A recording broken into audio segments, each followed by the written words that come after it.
I'm really excited to share with you some findings that really surprised me about what makes companies succeed the most, what factors actually matter the most for startup success. I believe that the startup organization is one of the greatest forms to make the world a better place. If you take a group of people with the right equity incentives and organize them in a startup, you can unlock human potential in a way never before possible. You get them to achieve unbelievable things. But if the startup organization is so great, why do so many fail? That's what I wanted to find out. I wanted to find out what actually matters most for startup success.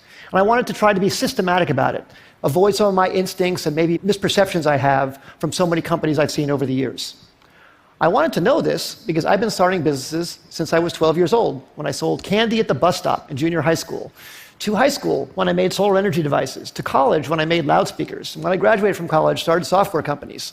And 20 years ago, I started Idea Lab, and in the last 20 years, we started more than 100 companies, many successes and many big failures. We learned a lot from those failures. So I tried to look across what factors accounted the most for company success and failure. So I looked at these 5. First, the idea. I used to think that the idea was everything. I named my company Idea Lab, and how much I worship the aha moment when you first come up with the idea. But then over time, I came to think that maybe the team, the execution, adaptability, that mattered even more than the idea. I never thought I'd be quoting boxer Mike Tyson on the TED stage, but he once said, "Everybody has a plan until they get punched in the face." And I think that's so true about business as well.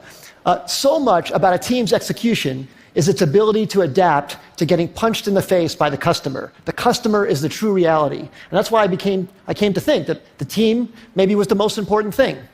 Then I started looking at the business model. Does the company have a very clear path generating customer revenues? That started rising to the top in my thinking about maybe what mattered most for success.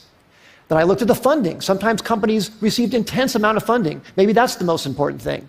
And then, of course, the timing. Is the idea way too early and the world's not ready for it?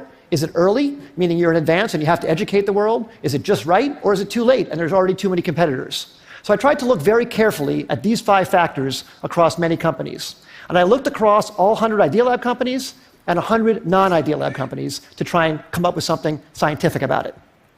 So first, on these Idea Lab companies, the top 5 companies, CitySearch, Cars Direct, GoTo, NetZero, Tickets.com, those all became billion-dollar successes. And the 5 companies on the bottom, Z.com, Insider Pages, My Life, Desktop Factory, People Inc., we all had high hopes for, but didn't succeed. So I tried to rank across all of those attributes how I felt those companies scored on each of those dimensions. And then for non-Idea Lab companies, I looked at wild successes like Airbnb and Instagram and Uber and YouTube and LinkedIn, and some failures. Webvan, Cosmo, Pets.com, Flues, and Friendster. The bottom companies had intense funding. They even had business models in some cases, but they didn't succeed. I tried to look at what factors actually accounted the most for success and failure across all these companies, and the results really surprised me. The number one thing was timing.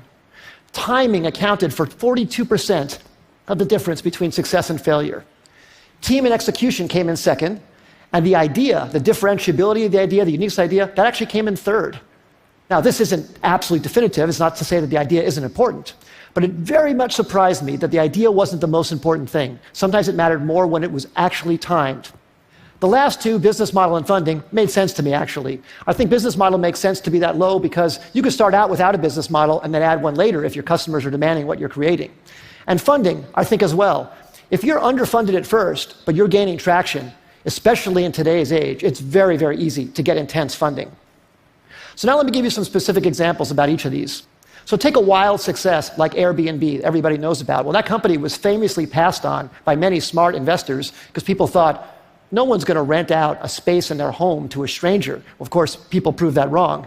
But one of the reasons it succeeded, aside from a good business model, a good idea, great execution, is the timing. That company came out right during the height of the recession when people really needed extra money. And that maybe helped people overcome their objection to renting out their own home to a stranger.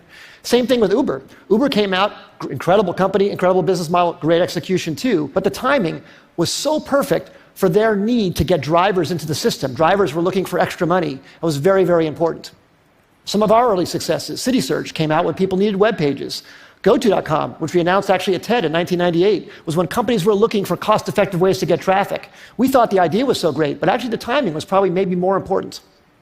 And then some of our failures. We started a company called Z.com. It was an online entertainment company. We were so excited about it. We raised enough money. We had a great business model. We'd even signed incredibly great Hollywood talent to join the company. But broadband penetration was too low in 1999, 2000. It was too hard to watch video content online. You had to put codecs in your browser and do all this stuff. And the company eventually went out of business in 2003. Just 2 years later, when the codec problem was solved by Adobe Flash, and when broadband penetration crossed 50% in America, YouTube was perfectly timed. Great idea, but unbelievable timing. And in fact, YouTube didn't even have a business model when it first started. It wasn't even it was certain that that would work out. But that was beautifully, beautifully timed. So what I would say in summary is execution definitely matters a lot. The idea matters a lot, but timing might matter even more. And the best way to really assess timing is to really look whether consumers are really ready for what you have to offer them, and to be really, really honest about it, not be in denial about any results that you see. Because if you have something you love, you want to push it forward, but you have to be very, very honest about that factor on timing. As I said earlier, I think startups can change the world and make the world a better place. I hope some of these insights can maybe help you have a slightly higher success ratio and thus make something great come to the world that wouldn't have happened otherwise. Thank you very much. It's been a great audience.